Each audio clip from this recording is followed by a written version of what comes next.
Okay, for this PowerPoint we're going to be talking about Imperial China, and we're going to discuss Confucius and Confucianism and kind of whether it's a religion or not. And then we'll go through the two dynasties, the Ming and the Qing dynasties, which will kind of get us to the beginning of the West reaching China. Okay, so Confucius lived about, as you can see, from 550 to 479 BCE. He was from a fairly wealthy family, and much like a lot of the religious figures or social commentary, people talk about social commentary figures, they kind of come from this wealthy family. They go and they meditate for a while, and they come back and they say, hey, I have these ideas about how our society should be run, and then they set down these rules about it. Confucius was no different. He went and he did a little meditating, and he came back and he came up with this whole idea called Confucianism. And basically, the bottom line is Confucianism is everybody has a role, a specific place in society, and you have a duty to fulfill that role. And if you know what is expected of you, then you will behave correctly. And when people behave correctly, that creates stability, and stability creates a passive citizenry. Okay, so this is a very unique look for the time at how to run society, and especially how a government should run society. Confucianism also teaches virtue and morality, and the idea that rules really do run your life, but if you follow them, then life will be okay. And when we're talking about stability, and station in life means that if you're a person who, I don't know, cleans the gutters in the houses, that's your station in life, and that's okay, because somebody has to do it, and it's good that you do it. But since that is your job, then you do it well, and you do it with respect, and everything, and only good will come out of that. Same with the wealthy. We'll talk about kings and queens as well. Same thing, right? You have a role to play in society, so you just need to fulfill that. He was very much against commerce. He says basically, and this is one reason why China will remain closed to the Western world for a long time, because of this Confucian idea that commerce is destabilizing. He says what the government's role is it needs to control trade, it needs to manufacture trade, but not to engage in it. So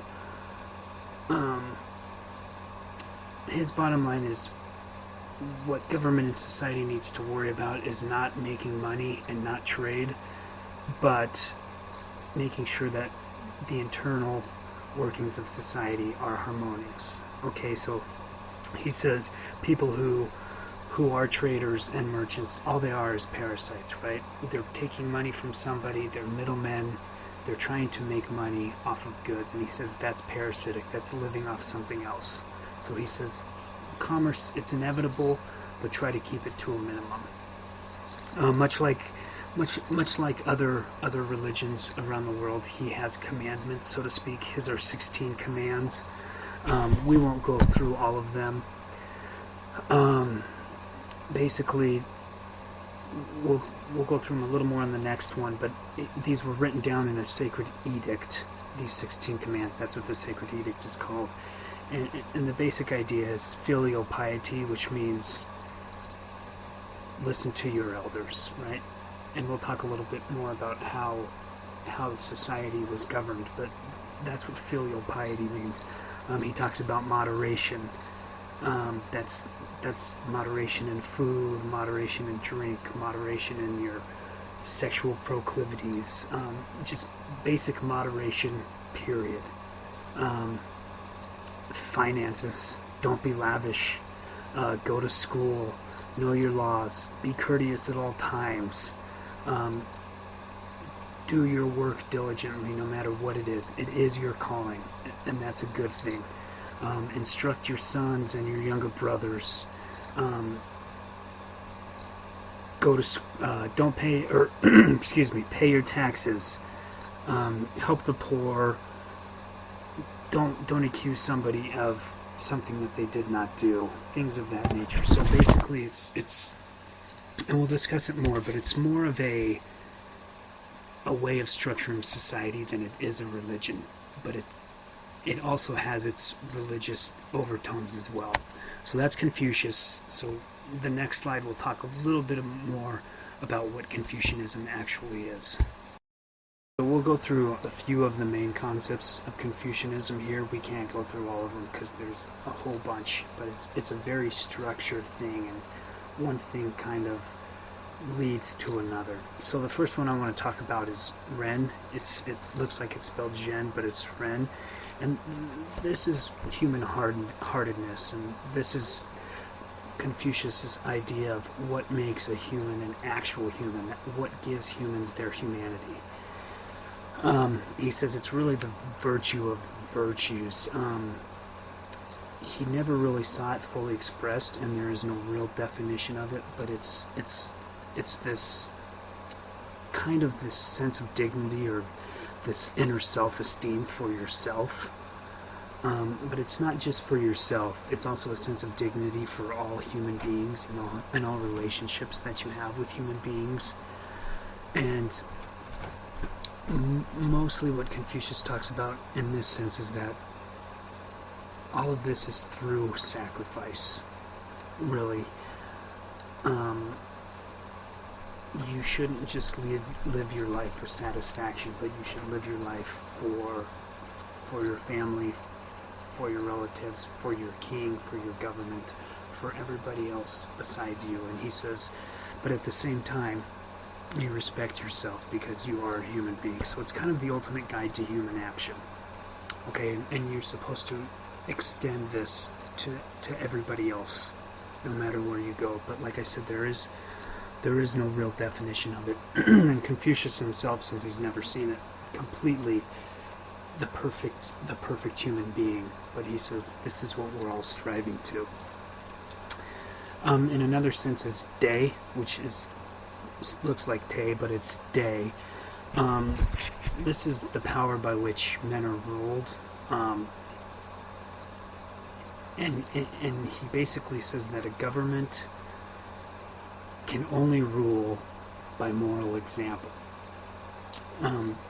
The whole art of government consists in the art of being honest, basically, right? He says you can't be a despot, you can't be a dictator and expect people to follow you, because they won't. And then when you get overthrown, that's because you didn't follow morals.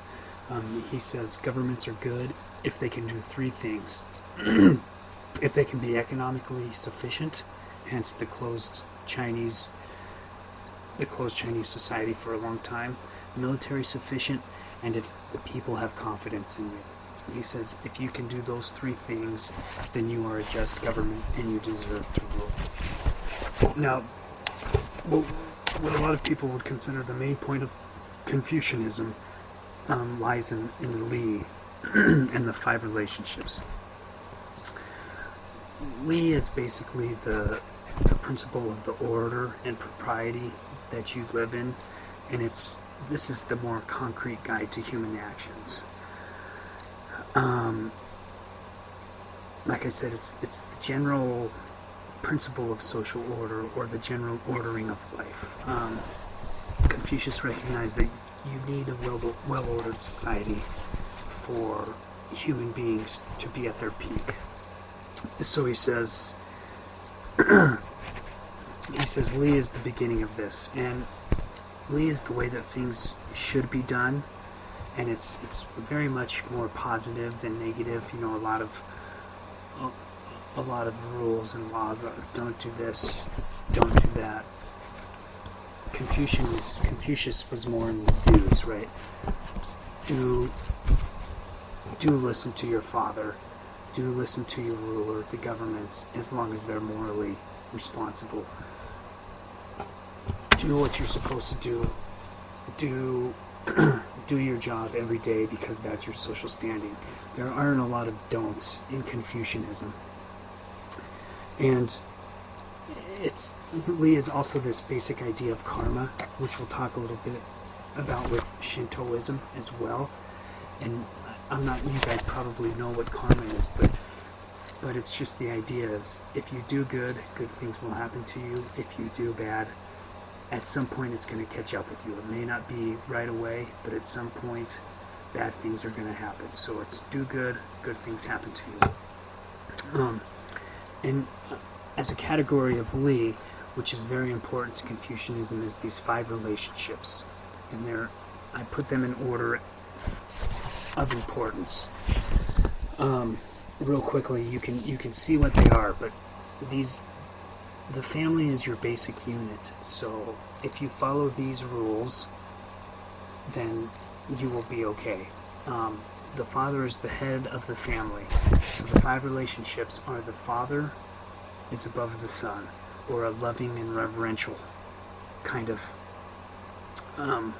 relationship. An elder brother is over the younger brother, or the elder brother needs to be gentle to the younger brother, and the younger brother needs to be respectful to his elder brother. The husband is over the wife, but that doesn't mean he can treat her badly. He says you have to treat your wife good, and when you do treat your wife well, then she has to listen to you. If you don't treat her well, then she does not. So it's kind of a good and listening relationship. There's the older friend and younger friend, or basically respects your elders, right? And the elder needs to be considerate, and the younger of the two in the relationship have to be deferential, meaning you have to do what the elder says as long as it's morally right. And lastly is the ruler or the subject, which is basically means the ruler has to be benevolent, and if the ruler is benevolent, then the subject has to be loyal. Okay, so this is a very well-ordered look at society, and as we'll see, the governments that come in take this up right away, because this makes people know their station in life, and they follow it, and they become very passive and law-abiding. Okay, so that's the basic idea of Confucianism. There's a lot more, but those are the main ones. Okay, so real quickly we'll discuss the Ming Dynasty, which was, as you can see, from about 1370 to 1645. This was kind of known as the Golden Age of Confucianism, and also the Golden Age of the Chinese culture. The Chinese culture was the envy of all of its neighbors, and the Europeans admired it profusely. The problem was Confucian ideals were becoming less relevant, and while China was looking inward, the Europeans were looking outward. Like we've already talked about, the Europeans are starting to take over the world, whereas China's just trying to stay as enclosed as possible. The Mings were the dynasty that kicked the Mongols out of China. As you can see, they kicked the Mongols out to the northwest to what is obviously Mongolia today. And what they established was what is called the Mandate of Heaven, which is this idea that the emperor is the son of God on earth, and that gives him the right to rule. There's one heaven and there's one emperor. At the same time, the emperor has to be virtuous, or he can be overthrown. This is not a permanent thing, and it's not like the European divine right of kings either, which we'll talk about a little later. The difference between the Mandate of Heaven and the divine right of kings is basically twofold. The first one is that the divine right of kings was absolute. It gave Western rulers unlimited power regardless of their conduct, while the Mandate of Heaven revoked that if the emperor ruled poorly. Another important difference is that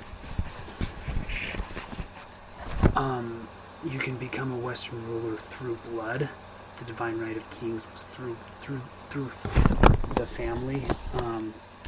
Anyone could become a ruler in China, especially if the ruler was not morally sound. Then you could overthrow him. It did not have to be one of his progeny to take over the throne. The Ming also built the Forbidden City, which I'm sure you guys all know about. This is the city where the emperor, in what is now Beijing today, it was a walled infrastructure that was basically for the emperor, and that's why it's called the Forbidden City.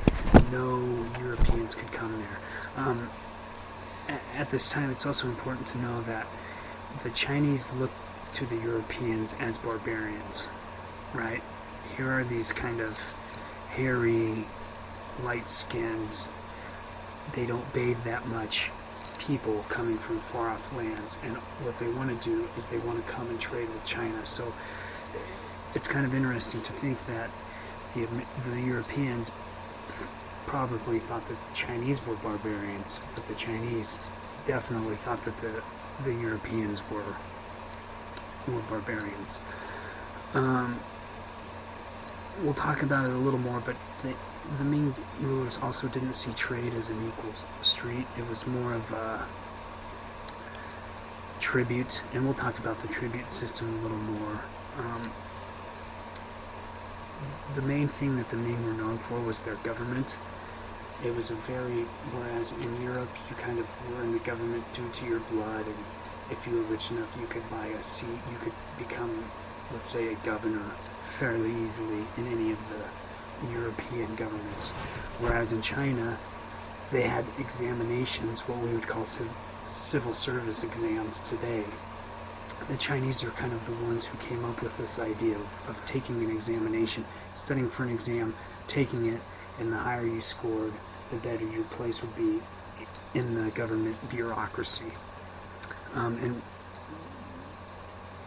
when we're talking about bureaucracy, I'm sure you guys all know that, meaning that there's a boss, and then there's 5 people underneath them, and each person underneath those 5 people are another 10 people, and so on and so forth. It's kind of a pyramid structure of power with somebody at the head. And the Chinese were very good at creating a good bureaucracy until the end of the Ming Dynasty, when things started to unravel. They stopped wanting to trade. They started losing revenue, so they started issuing more paper money, which obviously leads to inflation. As we'll see in World War II, before World War II, that's what happened in most of Europe. And they just were not an active member in the world community. Like I said, whereas Europe was starting to try to take over the world, the Chinese were looking inwards, and at some point the West is going to come in and try to take things over for themselves. Okay, so by the time that the Europeans got into China, the Ming had already set up a very important and very well-running tribute system. It ran out of the port of Canton. I think there's a map on the next slide as to where Canton is. And basically what the tribute system was a way that the Ming emperors conducted foreign trade, but it was an important facet of their political power and prestige. Any foreign state that wanted to trade with China had to pay a tribute to the emperor at Canton, which is a port. This tribute was a material gift and a donation, but it was also very feudalistic in the sense that it was political submission. It was you telling the emperor that, yes, you are better than me, and your things are better than me, so when I trade with you, I have to give you something before I trade with you. When you establish trade relations with China, places like Java, Siam, Champa, which today would be, Vietnam, Cambodia, Laos, places of that nature. When you decided to trade with China, what they would do is they would send their envoys and administrative people and things of that nature, kind of like an embassy to your country, right? So if China allowed you to trade with them, then that meant you had to allow Chinese people into your country.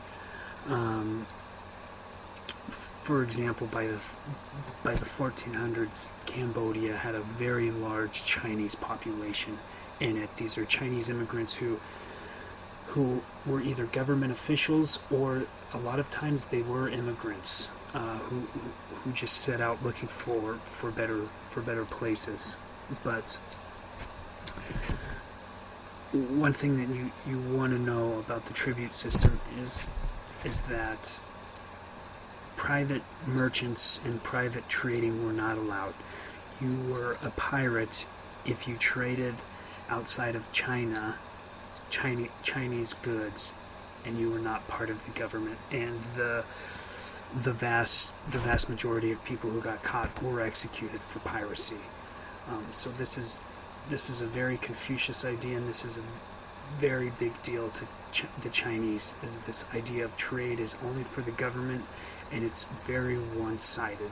Okay, so that's kind of the tribute system. The first contacts with the West were the Portuguese, and they probably landed in Macau around 1514. And as you'll see on your next slide, Macau is also a port. They were actually expelled at first due to their bad behavior, but were then again allowed to be back in Macau. Basically, their jobs at the beginning, just so the Chinese government, the Mings, would allow them to stay, is they were the middlemen. So they since they had very good ships, they were allowed to trade Chinese goods throughout the oceans to Japan.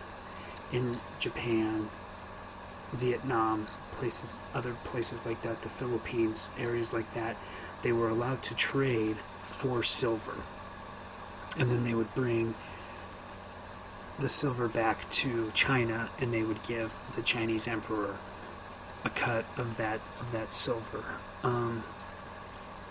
Eventually, the Spanish came in, and they took over the Philippines, and they used the Philippines as an anchor for galleon trade between China and the silver mines of Africa. The galleons meaning, I don't know what you would call it, silver coins.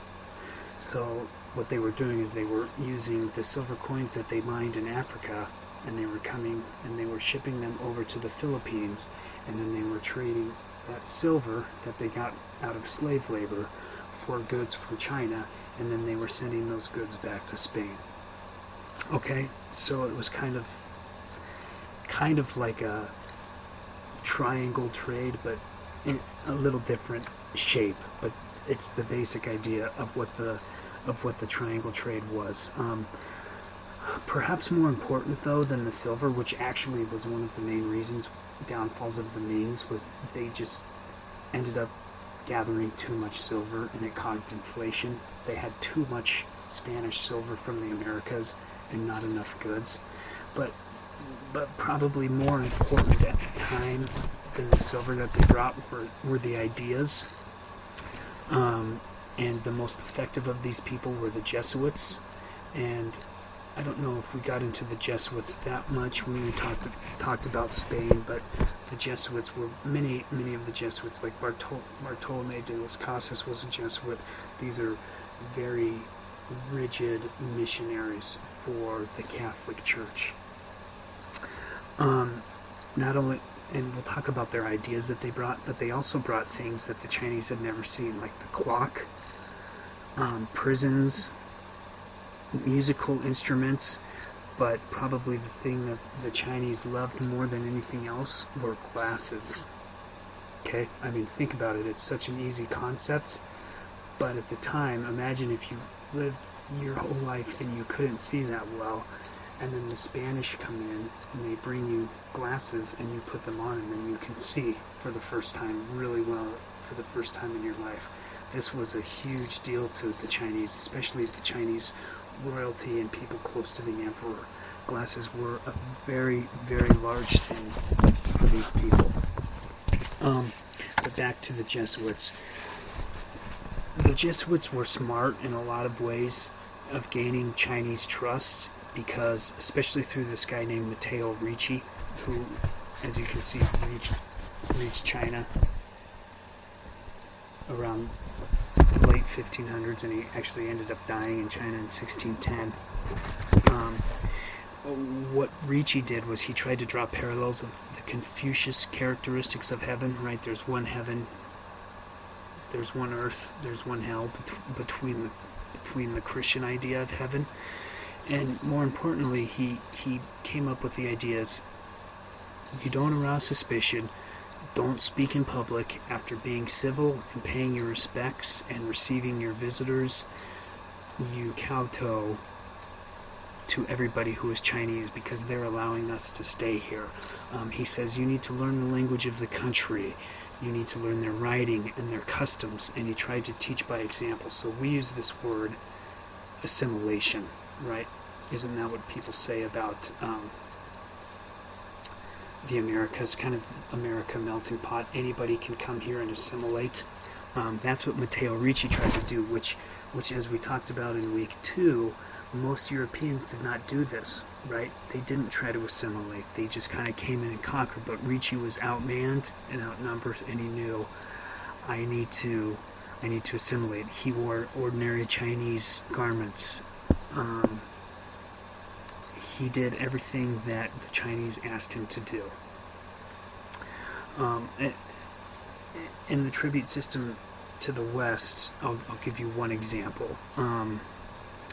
King George from Britain asked for emissaries to go into the Forbidden City, but that wasn't allowed. So you could come to the Celestial Court if you wanted to, but you were obliged to wear traditional clothes, and you were never allowed to return to your own country. So once you were a European and you set foot in the Forbidden City, you could never leave China again. The Celestial Court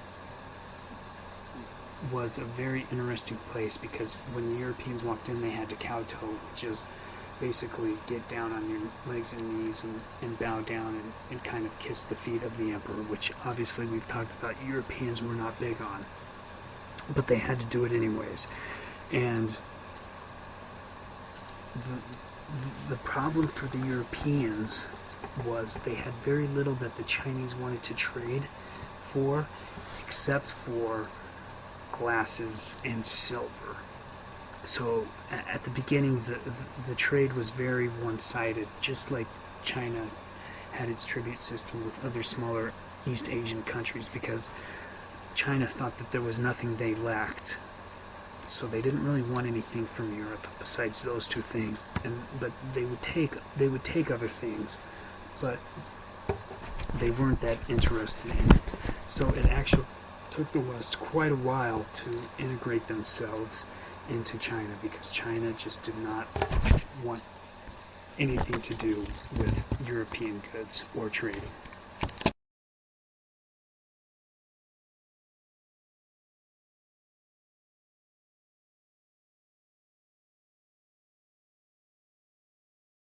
Okay, so I'm going to give you kind of just a real quick case study of how Europeans transformed the idea of markets and money and the economy in Chinese society around the 1600s, and we'll look at a place called Huzhou. Much like we talked about with South America, well, the Americas in general, it was inevitable that the Europeans were going to reach there at some point. Columbus just happened to do it first.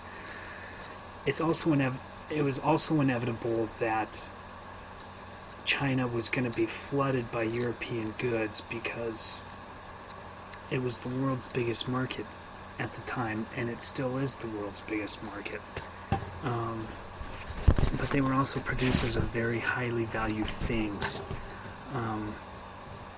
Porcelain, silk. Silk was a very large thing. Rice, tea, spices, all of these things the Chinese had, and those are all things that the Europeans wanted. the problem that occurred in Chinese society with the coming of the Europeans was the idea of silver. And basically what silver did to the Chinese economy is that it monetized it, in the sense that, for instance, in this little area of Huzhou, taxes and rent, which used to be renders in kind or labor, you would work for your rent, or you would trade something for your rent. It actually became based on money. Services were secured by salaries in place of barter or maybe tax exemptions. Okay, so before the Europeans got there, there was very little in the way of actual money in the country of China, and the Europeans completely changed that. They turned it into a cash market.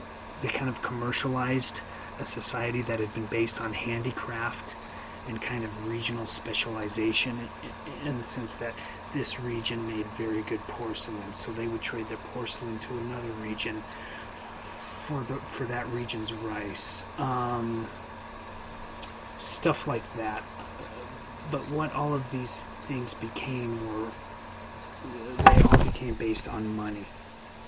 It became commercialized. In the idea of Huzhou, this kind of small example, this small example of regional specialization, they were based on the four treasures of study, which were paper, ink, inkstone, and brushes. In fact, today the ink is still highly sought after. This Huzhou ink, it's actually quite impressive. It's a key product, and the paper is known as Clear Heart. And at the time, this paper was supplied to the emperor and the bureaucracy in these areas. Okay, so this was a very important thing for them. They also did some etching, some printing, some lacquer work. But really, those are very specialized products, and only a few specialized workers could do that. They also had a little bit of salt, which was very important to the Europeans. And they also came with this idea with Europe as pawnbrokers. This is something that was new to the Chinese society, was this idea of pawnbrokers, and you all know what those are, right? You trade in your goods for money, and hopefully at some point, when you get your money back, you'll be able to go buy your things back. But what this did, this whole monetizing of commercial market did to Huzhou, was it basically turned them into a highly stratified society. Those who were very specialized made a lot of money. They were called wandering emperors. In fact, a lot of people argue that a lot of these merchants became richer than a lot of the royal family, or people who were close to the emperor. But it also meant that those who were poor and didn't have those skills remained poor. Okay, so before money, if you were poor but you grew rice, or you had some type of special skill that you did, you made wicker baskets, whatever, you could trade those for things that you needed. But then once money came along, those things aren't worth that much money, so you become poorer because people don't want to spend a lot of money. You can't trade that. Okay, so that's what happened in a lot of places in China at the time. It also grew commerce, which we've already talked about, right? You're trading salt for silver.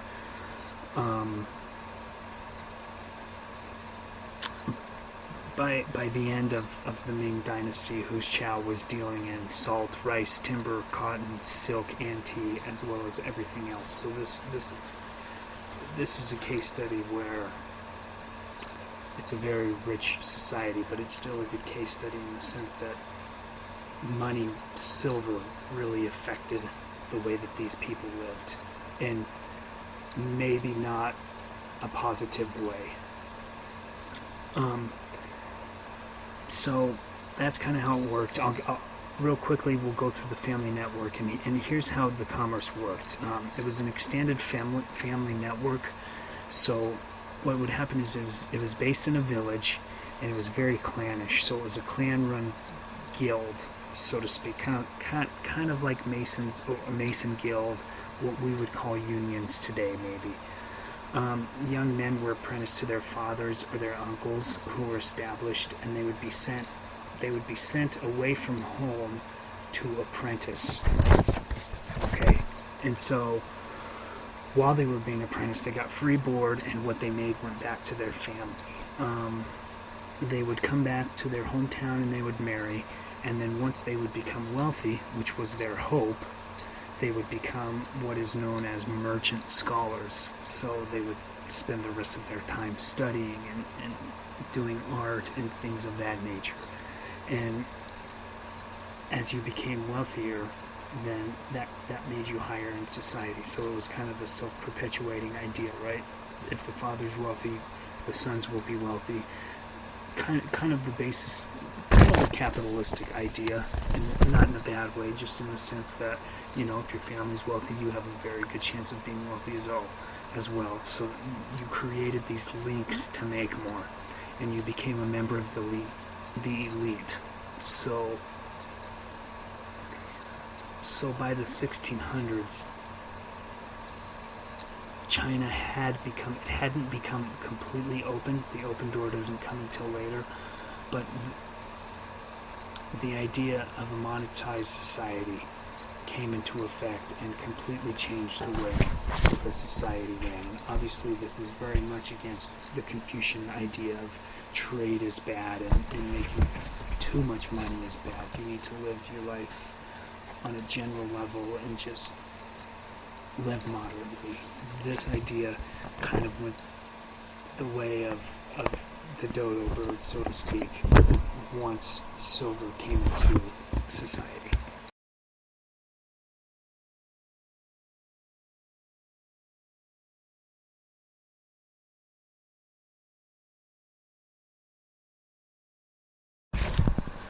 Okay, so the decline of the Ming Empire was kind of already explained. It's pretty self-explanatory if it hasn't. Basically, it's in China there is a cyclical pattern of great empires reaching their apex and then declining. By the end of the 16th century, they had weak rulers and corruption, concentration of land in a few hands, and ultimately what brought them down was peasant rebellions and unrest in the north. Like we talked about, the inflow of silver created inflation, and then the English and the Dutch come after the Spanish, and they start disrupting this flow, and the economy gets strained, and instead of economy based on silver, because there was so much of it, they start turning to copper instead, which just completely annihilates their economy. Also, I would like to point out that corruption is at its peak at this time because a lot of people argue because money was really introduced into the economy. When you start, people argue that once the money was introduced and government officials started wanting more and more of it, as you know, you can only have so much rice, correct? You can only have so much ink or paper or silk or things of that nature, but you can never have enough money. And so a lot of people argue that's kind of what started the decline of the Ming Empire, was this need for money. At the same time, the weather didn't help them. There was what was called a little ice age, and the government couldn't produce goods. There was starvation. They couldn't grow crops. It got too cold to grow crops. There was drought also while it was cold. There were also epidemics of disease. And basically what this did is this brought the Lord of Heaven down to earth. Um, so these internal problems mixed with unrest in the north, the Ming attempted to pacify their frontiers by forging alliances, arranging marriages within the imperial family and the bureaucracy with other tribes from the north and the west. They started granting trade privileges. One was actually with the Manchu, who were kind of these nomadic agriculturalists at the same time. It's kind of the Manchu are an interesting bunch of people. They actually came from what will be called Manchuria today, and they will be the King dynasty, and they will be the dynasty basically until World War I begins.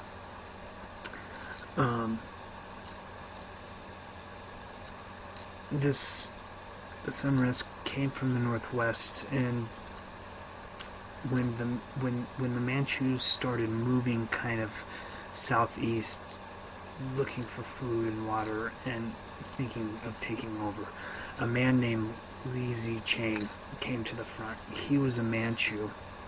Interestingly enough, he was a postal worker in central China who had been dismissed from his job as part of a cost-saving effort by the court, and this made him really upset. So what he did is he got other like-minded people and other poor people and people who were hungry, and he kind of led this peasant revolt. And in 1630 he extended this revolt throughout the country, and he became very, very popular. In fact, in 1644 he actually occupied Beijing. This ex-postal worker who was really, really pissed off, basically. He gets to Beijing, he gets to the Imperial City, to the Forbidden City, and they get to the Forbidden City and they actually go in, and the last Ming Emperor committed suicide, and he was hanging from a tree in the gardens.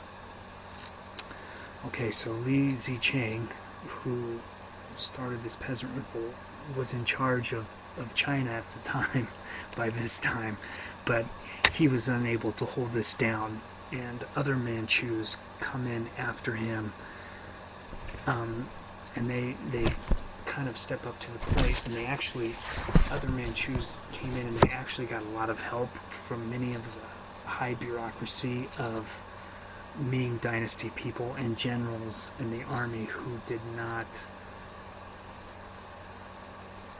die in the peasant revolts, and they had basically deserted the Ming. So as Li is unable to hold down the throne, and he actually ends up dying relatively quite quickly after he takes over Beijing, probably murdered by somebody. The Manchus come in and they conquer Beijing with the help of many Ming generals and government officials, and they declare the creation of a new dynasty called the Qing, Q-I-N-G dynasty, which in Chinese means pure. Okay, so we're going to talk about the Qing dynasty here, and as you can see, they ruled basically from about 1650 till right before World War I. The Qing dynasty, like we talked about earlier, these are not ethnic Chinese people, but rather Manchu. They came from obviously what is called Manchuria today, and they brought with them their haircuts, which is this shaved head with braided hair in the back. You've probably seen it before in movies or what have you. What they did is they brought their hairdressing and their clothes with them, and they had this signature saying as in lose your hair or lose your head, meaning if you did not adopt Manchu dress and the way Manchu looked, then you would be executed. You would think that somebody leadership who was not ethnic Chinese would have problems leading and getting legitimacy, but in fact they did not, because one of their first emperors was Hong Shi from 1661 to 1722. A lot of people argue that he may have been the greatest leader in the history of China. What he did is he adapted much of what was good about the Chinese government and that the Ming Dynasty had kind of lost. He brought it back into play, especially the Confucianism type of society. From age 7, he had a regent until he reached age 13, and then he was actually in charge, and he is the first Manchu leader who actually was able to get their rule accepted by most of the Chinese. He was very tolerant of Christians. In fact, they think in his court alone, in the Forbidden City, they think somewhere near 300,000 people converted to Christianity under him. He still believed the ancestor worship was okay, but he thought that you could still be a Christian and worship your ancestors at the same time. In fact, he wrote to the Pope about it, but the Pope said, no, that's not true. But Kangxi didn't really care too much for the Pope anyway, so it didn't matter. He maintained one other thing. He maintained a lot of what the Ming did, with very few exceptions. They couldn't speak the language, and Manchus were only 2% of the entire population, so you had to get people on your side. So what Han Chi did was he let the nobility retain their privileges, and then he started giving land and revenues that were owned by the state to certain Chinese families. What this did is not only did it buy their loyalty, but then the government also got taxes from these farms or land or rice fields, whatever he gave away. So he was very good at including the Chinese into his government. He also organized military units called banners, who were a very good fighting force. And what he did was he stationed them strategically throughout the kingdom, and they were the primary force for the empire. And it was very much so nobody could come in and do to the Manchu what the Manchu did to the Ming, right? He didn't want anybody invading them, and it actually worked. They had what was called the Green Standard, which was actually army, which was actually just the local police force. I don't know if any of you have heard of that or not, but that's what the Green Standard was. Like I've already said, he knew that he needed the Chinese on his side, so he created what was called the diarchy in politics. So what that means is, in all important government posts, it was equal between Chinese and Manchu. So there was this thing called the Grand Secretariat, and those were basically his close advisors. He made three of them Manchu and 3 of them Chinese. Okay, provisional governors were Chinese, so that would basically be like a province, a governor of a province, but 2 provinces would be linked together under a governor general who was a Manchu. Okay, so excuse me. So through this interaction, Manchu started to assimilate into the Chinese culture, and vice versa. The Chinese began to assimilate into Manchu. Another thing that Han Chi did, which was very important, is he brought back the civil service exam, which had kind of gone on the wayside during the end of the Ming Dynasty. He tinkered with it to make it more equitable. He made quotas for each ethnic group, kind of like we have today in America. There's quotas, and what this did was it helped people who deserved the certain jobs. It was a meritocracy, so to speak. Everything was based on merit. Okay. He also tried to keep people from purchasing degrees and positions, but as the population was growing, because China became very stable under Han Chi and the other Manchu rulers, with more people comes more government, and it was hard to keep corruption from happening. But the Manchus did a pretty good job considering the time period that they lived in. So that's the king. That's kind of the background of the Qing dynasty. We'll talk a little bit about the society, and then we'll talk about what it was like right before the West really opened up China for trade and other things. Okay, so Qing society after Hongxi was definitely predicated on the 5 relationships of Confucianism. We've already talked about them, but your life was organized around it, and it was your primary source of moral and civil educations. And it also dealt with support for unmarried daughters and the care for the elderly, which meant that everybody in your family was expected to sacrifice for these types of things. The hierarchy was embedded in the 5 relationships. Children obey your parents, wives, husbands, younger to older siblings, friends to older friends, and the oldest male theoretically was the king, and his wishes should be obeyed. The most apparent example of this is when they were choosing a partner for marriage. Normally these would be arranged for the benefit of the family, and usually the male and female were not consulted. They frequently had never even met each other before they actually got married. You have all seen this. Love was very secondary in a marriage when it started. But like we discussed, at the same time, the father was expected to support the family and, like a ruler, treat his family with respect and compassion, and everybody below him was supposed to listen to him.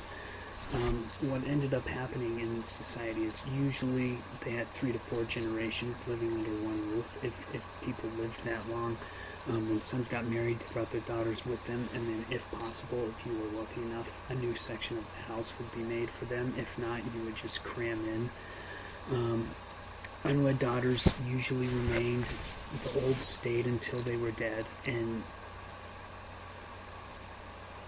that is just how the household was run. It was a very labor-intensive society as well, so this is why large families were important, because you needed the labor, you needed the work, you needed kids to help you with the harvest or with whatever else that you were doing.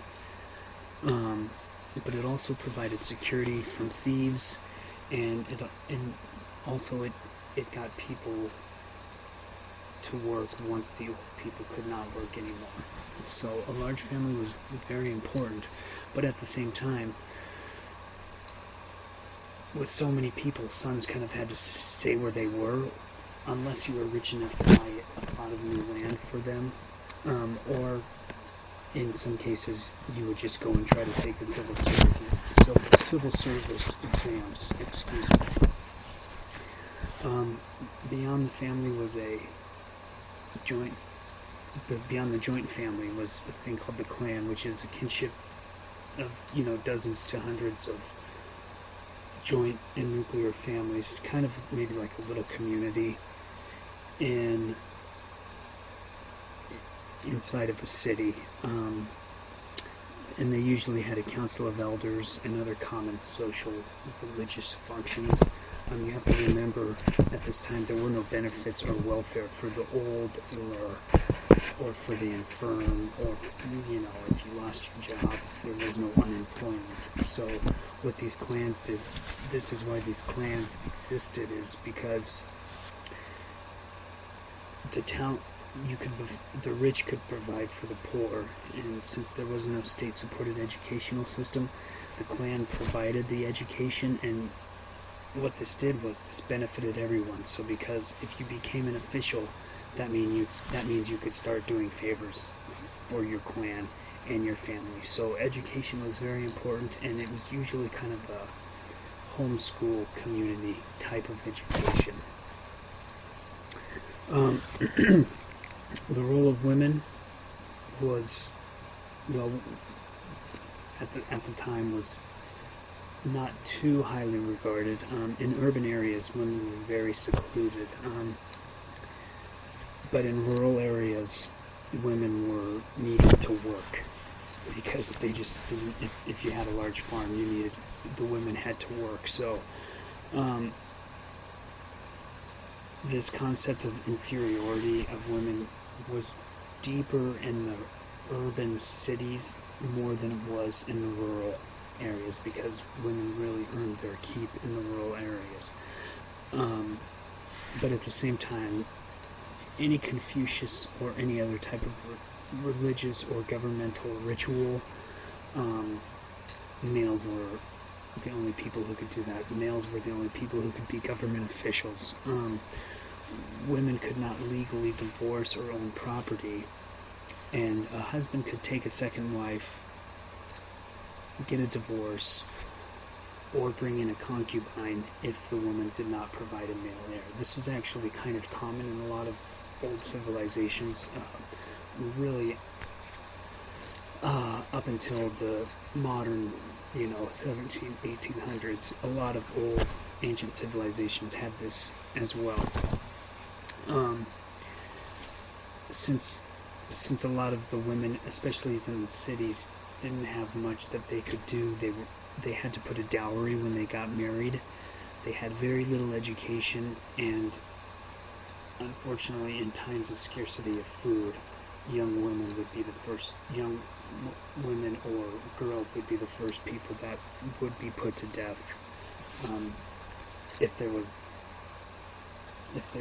any need for food.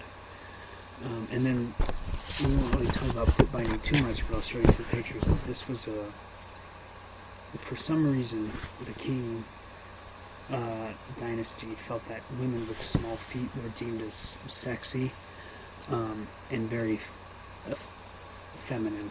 So a lot of female infants' feet were bound, and they were deliberately deformed, and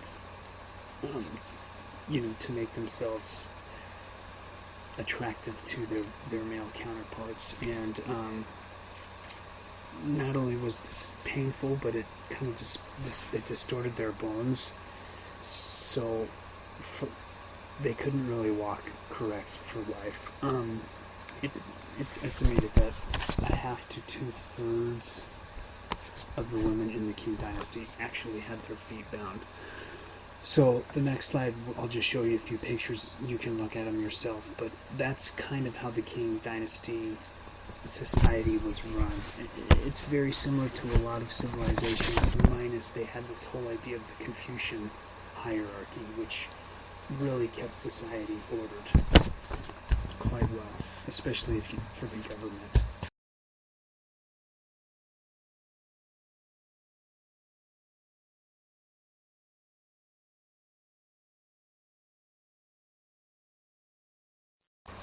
So for this last slide, we'll just kind of quickly cover what China was like on the eve of the Western onslaught. We won't really get into that till a little bit later, when China finally opens up.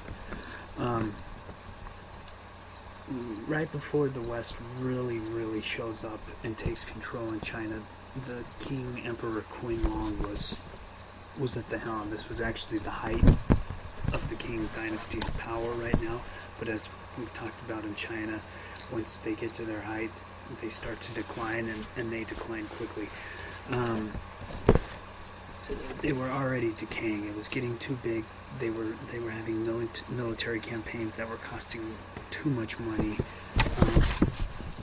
They weren't paying subordinates right, and there was an especially notorious man called Ho Shen, who was a very, very corrupt government official who would use his influence to get his friends positions and things like that, siphoning funds, all kinds of bad things that you don't want your government official to be doing.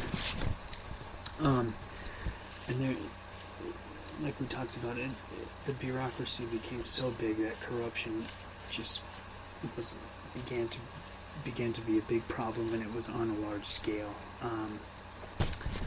So the problem with corruption is when the government officials are corrupt, that means that in order to pay for things, they raise taxes, and that's kind of what happened in China at the time. Taxes were raised. The bureaucrats basically took this money and pocketed it and gave it to their friends. And the population was growing exponentially, and there was just discontent all over.